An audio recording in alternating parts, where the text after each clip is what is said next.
we doing? It's great to be here. It's great to be in Quantico. You know, as a proud member of the E4 Mafia, I had never made it to Quantico myself, but, you know, it's one of the reasons why I wanted to run for vice president. I thought maybe it was time for the colonels and generals to listen to the corporals for a change. How's that sound? So you all know how big of a part of the Marine Corps was of my life and how important it was for me. And I just wanted to say from the bottom of my heart, from one Marine to another, thank you for your service. We're proud of you, and I'm proud to be here with my fellow Marines. God bless you guys. Now, some of you may know that the Marine Corps actually, there are a lot of good things the Marine Corps did for me. When I joined the Marines back in 2003, you know, I was just a kind of directionless kid. I didn't know what I wanted to do with my life, and as you all know, the Marine Corps is good at giving direction to 18-year-old kids, but it also saved me from making one of the worst financial decisions that I have ever made.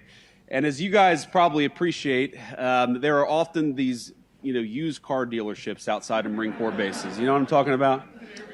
And I remember when I was probably a 19-year-old kid, I was going to buy a used Honda Civic at one of those used car dealerships.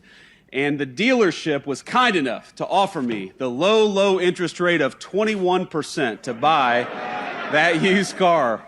And it was a Marine Corps gunnery sergeant, Gunny Arledge, who said, you know what? Why don't you stop being an idiot, go to Navy Federal Credit Union and get a better deal. And Gunny Arledge saved me from making a terrible mistake. And that's what the Marine Corps does. That's what you all do, from the NCOs to the officers here. You guys help form our young people into United States Marines. And that is, I think, the best thing the Marine Corps does for the United States of America. I'm proud of all of you. As General Chuck Krulak said, the Marine Corps does two things. It wins battles, it wins wars, and it makes Marines. And that's a pretty good damn thing to do for the United States of America. So I'm proud of you guys. I'm proud to be here. I'm proud of what you do. And most of all today, I'm proud that I think under new leadership, the Marine Corps and the entire United States military is headed in the right direction. And that's why I'm here today, to talk a little bit about what we're going to do, talk a little bit about President Trump's vision for the United States military, and importantly, after I do that and I serve some chow at the chow hall, I'm going to go shoot some guns, right? So here's the thing. Under President Trump's leadership, we believe in a very simple principle. We don't care who you are, where you came from. We don't care what skin color you are. We care about excellence, and we care about patriotism. And if you are awesome and you are a patriotic young Marine, then we are going to do everything that we can to make you the most lethal fighting force the world has ever seen. And that is what we're doing every single day. No more quotas, no more ridiculous mumbo jumbo, no more diversity trainings. We believe the real strength and the real diversity in the United States Marine Corps is that you all come from every walk of life, come from every corner of America, and you have got the strength and the purpose to win the nation's wars. And that is what the Marine Corps is going to do, just like it's done for damn near 250 years. Now, speaking of that, as my dear friends, and as a lot of you know, well, maybe you don't, because a lot of young faces out here. That's the thing. You know, I'm 40 years old now, and I realize that compared to when I joined the Marine Corps, I'm an old-ass man now. But here's the thing.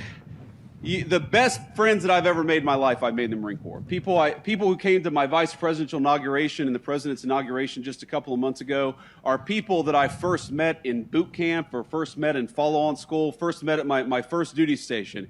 People who have held my children when they were little babies.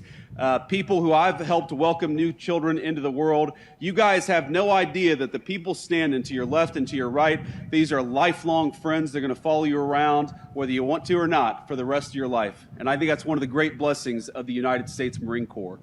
And one of the things I learned from my great Marine friends, they remind me, is that this November, of course, our great Corps is going to celebrate 250 proud years.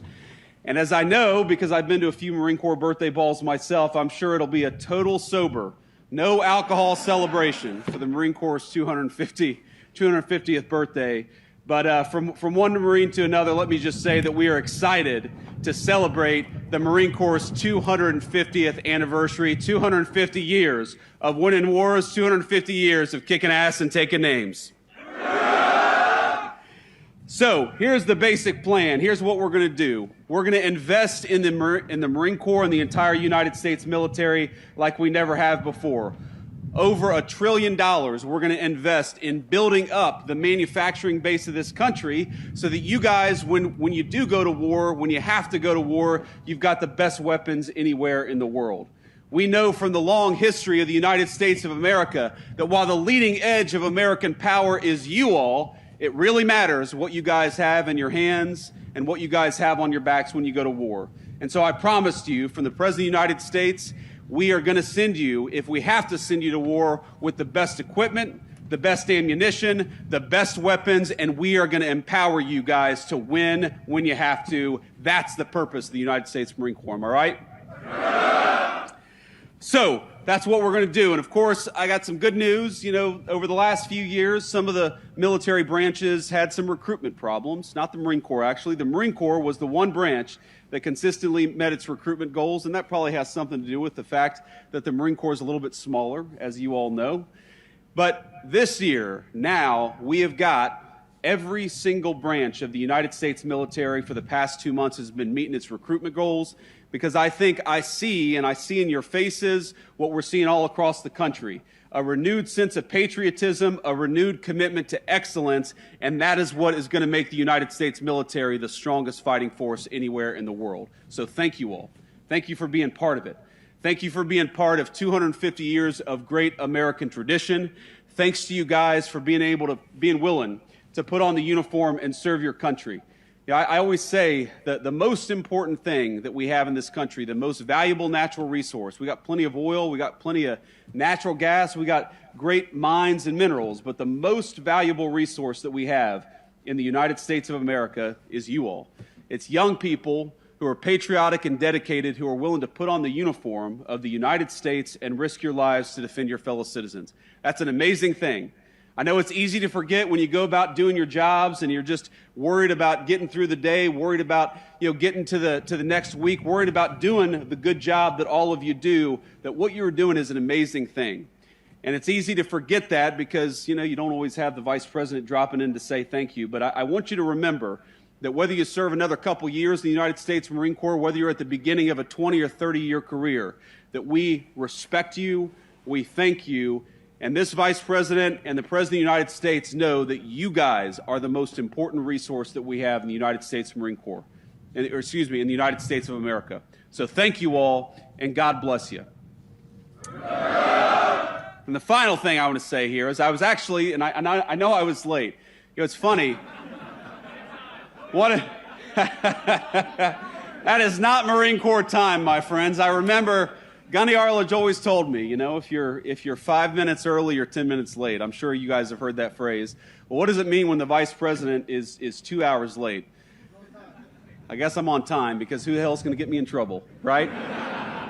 But here's the thing, my friends, is I left, the reason I was a little bit late is because I was in the Oval Office talking to the President.